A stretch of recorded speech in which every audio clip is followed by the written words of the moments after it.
อะไรพวกนี้เขาทำกันโอ้ยปลามีแต่ประหลาดมากเมื่อเช้านี่กับมีหอยมีหน่อไม้กับแจ่วสุ่มครับไหนมาได้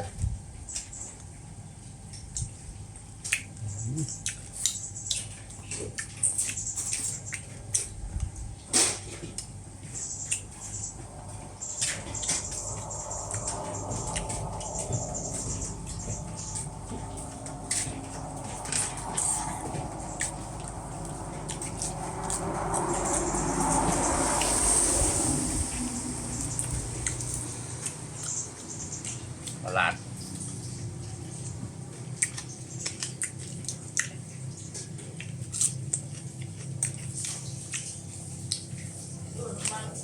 หอยทอด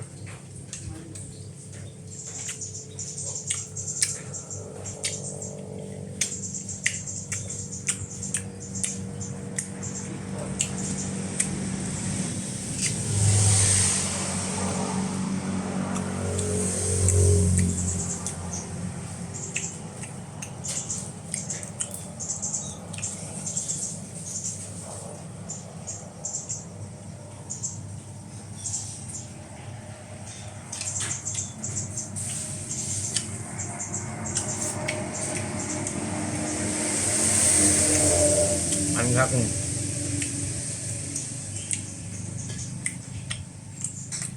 พูดจันชั่วเห็นเลิก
ได้หมดเลยกินนั้นไหมมา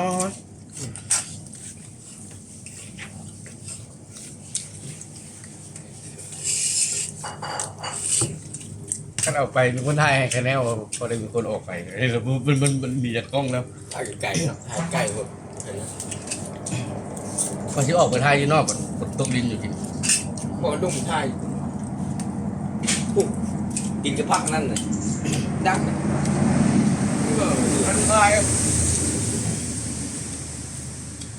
มึงมามึงมา ตู้ใช้ มึงก็ช่วยมึงบา มาแล้วไป ที่บ้านนามึง จักเราพยายามจักเราพยายาม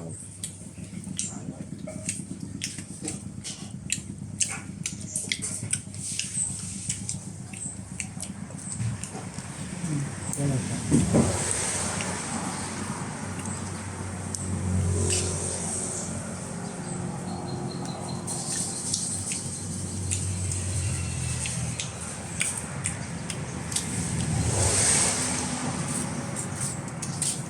ว่าจะไม่ได้ตัดลายไม่มันตัดไม่ได้ตัดลายเลยจะได้จะ3 นาทีป่ะ